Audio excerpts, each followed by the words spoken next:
She's got her run a show and she's ready to run the show. It's Event About It with Jessie Smith.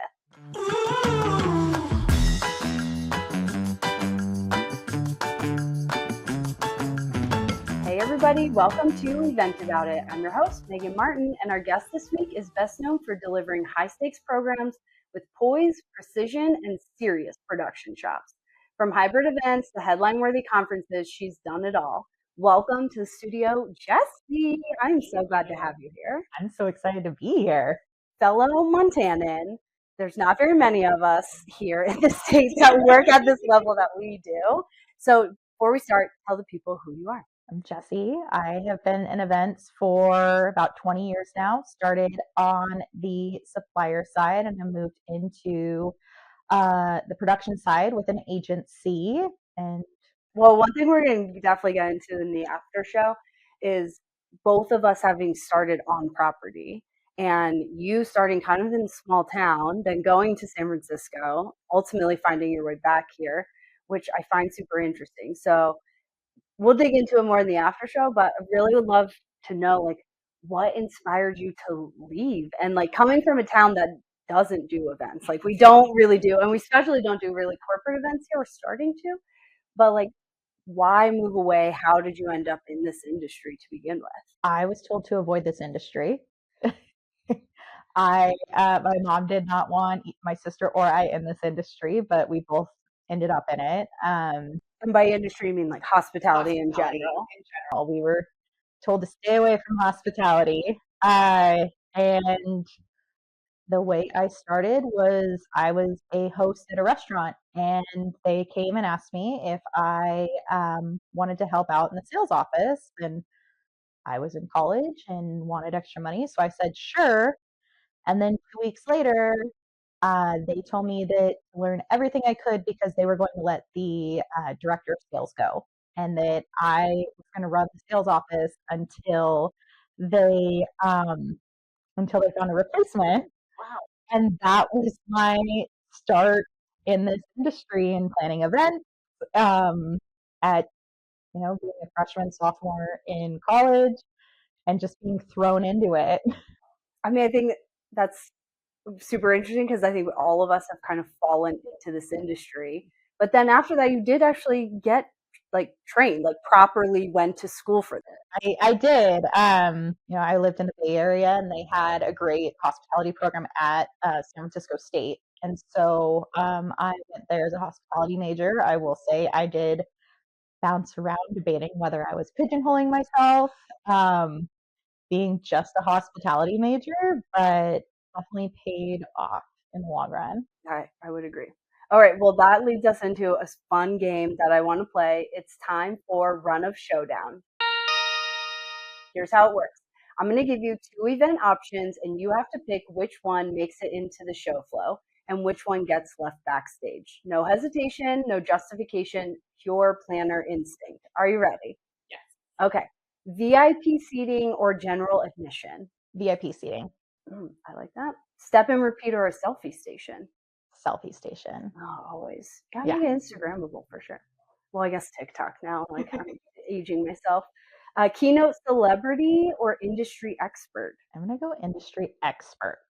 I agree. I mean, the data keeps telling us that people don't want celebrity keynotes, and I don't really care for them myself, but event app or printed agenda? Event app.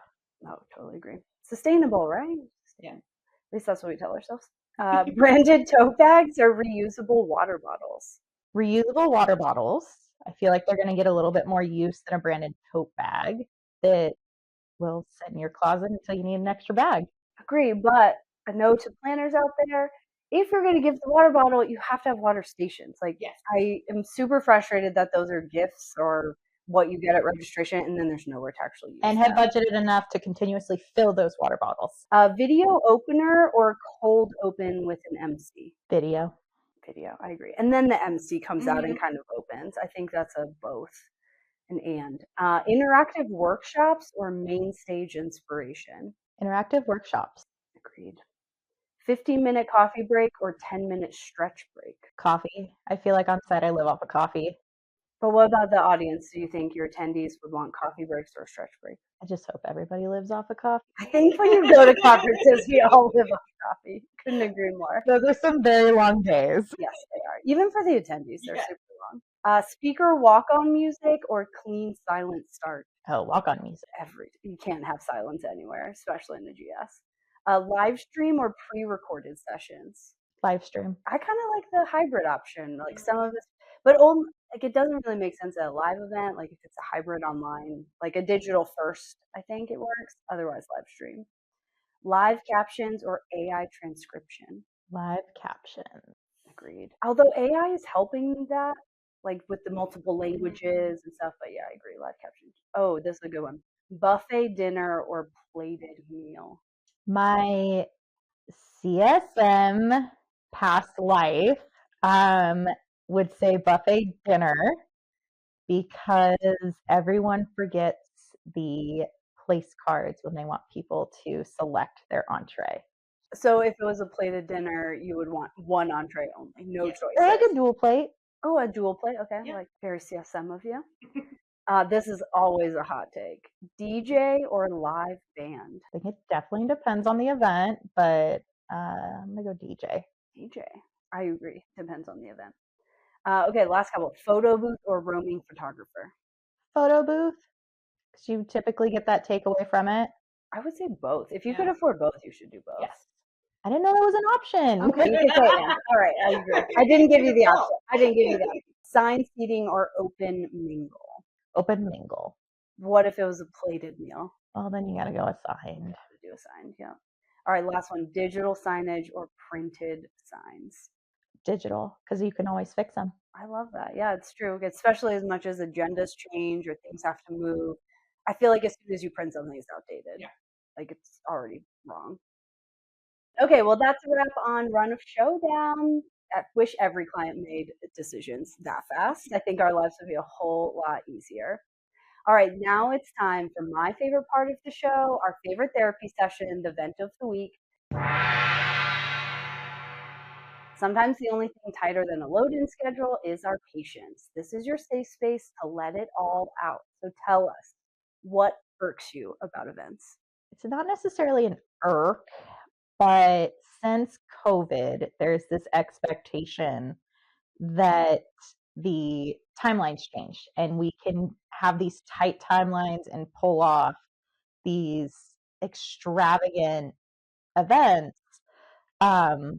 which I think was a result from events bouncing back so quickly from COVID, where we had, you know, like an 8-week lead time or things along those lines, where we did accomplish these huge productions in that tight timeline. But COVID was a long time ago, and it would just be lovely to have a little bit more grace or time to plan this event so that you can get every single thing you want. You don't have to settle for whatever available at that point. Yeah, I just recorded, we released it a couple weeks ago with another guest, and we were talking about time is like the killer of our industry. Like the more time you have, the better the events can go. Like when you scrunch it down. And I think bouncing back from COVID, we almost did ourselves a disservice to your point of like we pulled off miracles for like 2.5 years basically. And then everyone just assumes you can do the same thing with live events. And I mean the compression, my God, of you sourcing stuff, 6, 8 weeks, 6 months out is just not possible anymore. No, especially with how quickly everything bounced back and how, you know, our industry died with COVID, but it the bounce back was, I keep saying that, but it was so quick. It was. Yeah, and I think the blessing and curse of COVID on our industry was that it showed how much we need events, live events, and to be in person and all the things, which is great. And I think now more than ever, events are front and center, which is great, especially with AI coming with the bounce back. Events are more prominent, but that makes it busier and compression and finding vendors is harder and harder. Like, there's just too many events. Like at some point, are we cannibalizing the world with too many events? We just had one of our clients reach out and they asked us to help them with their SKO in March and asked us to look at the new Gaylord in San Diego for options. Brand new property is sold out for when we're looking until like 2029. Yeah. And they just opened. Like a month or so ago. Yeah. And I think they have been sold out for a while. Yeah. Well, also to think of a venue for an SKO like in 5 months. That's crazy. Talk about punching time. Small miracles. That's what our jobs are. Small miracles. Exceptional experience. We were talking about me and you in her book ahead of time, and I mean that's why we don't get paid the big bucks, but we can at least pretend that we're miracle workers. Yeah. Well, I think that's a good then. Like, we all could use more time in the events industry. The more time we have, the better events are going to happen. Is the moral of that. All right, next up, it's time to event about it. Part of the show where you get to spill the tea on a memorable event moment. The event fails, the unexpected chaos, and those "are you kidding me" moments. No filter, no sugarcoating. We want to hear it all. So tell us a crazy event story. You've worked on so many programs, like some huge Fortune 500 stuff. You and I have talked about some crazy and shared some stories. Give us a crazy event about it. I have a Murphy's Law one where I should have known that it was, I think, a 3-4 day conference. They invite their entire company. They do trainings. It's a smaller company. I mean, maybe 500 employees or something along those lines. But it's their annual conference, and they went through pre-con. The CSM at the time promised the client, "I'll be there. I have everything for you. I got you. No worries. You don't have to reach out to Jessie. I got this." Next morning, I had a phone call at 5 a.m. Oh, that's always because she was not there and also was supposed to go out and purchase some items for the conference. Turns out she had a little run-in and was not coming to work because she was in jail. Your CSM was in jail. My CSM was in jail. And she was supposed to run errands for the event. She was supposed to run errands for the event. I get there. This is day one of the event. I get there.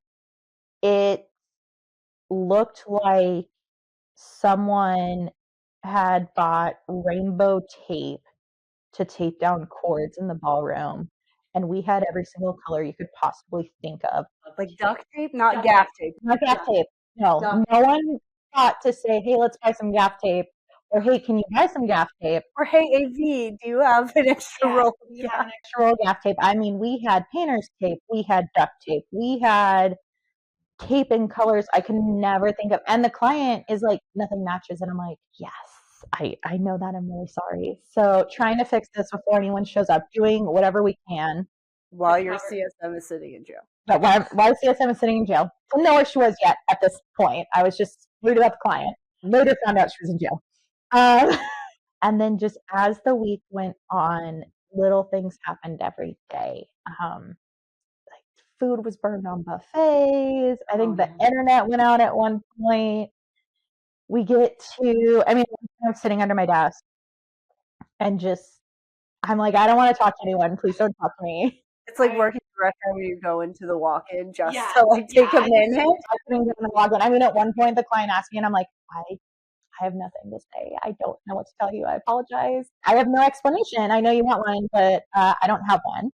We got to the final night of the event. They do this huge dinner. They brought in additional tenting. We had worked with the hotel to make sure like maintenance knew to turn off the sprinklers because we brought in this additional tent to put out on the lawn. This is like gala dinner, closing, black tie. Yeah, the sprinklers had gone off inside the tent. There's probably no flooring if this is a tent. It's outside, so it's grass. It's on grass. It's on grass. The grass was soaked. I mean, I don't know if the maintenance team at this property had a vendetta against this client or what. All the tables and linen, all of that was set already? Yeah, so no one bothered to tell us that the tent was wet while they were setting down. I mean, it was all rentals, it didn't belong to the hotel. So someone came in and set this all up and didn't bother to tell us. And I mean, this is like 2 hours maybe before everyone's supposed to arrive. I am now laying pool towels out, trying to dry grass. It kind of worked. Um, Client shows up, and I'm like, I am so sorry. Again, all I can say is sorry because there is no explanation for this. This is just how our week went. What's the hotel saying? Like, It was just kind of like, oh, sorry, no big deal. Sorry. no big deal. We just totally soaked your black tie gala venue. The client is still a friend of mine, but we laugh to this day about that event because it was literally the definition of Murphy's Law where we couldn't win. Yeah. Did you warn people ahead of time or you just rolled with it and they're like, they're going to see it when they get here? I mean, we threw out some rugs, but again, it looked terrible. It didn't match anything. It wasn't this outdoor dining experience that we wanted them to have. Tried to warn people. We had the client warn anyone she felt like would need to be warned, but we had to just run with it. Wow. It reminds me, I don't know if you've watched the Victoria Beckham documentary on Netflix. It's so good. And my planner heart was laughing and empathizing with the very end.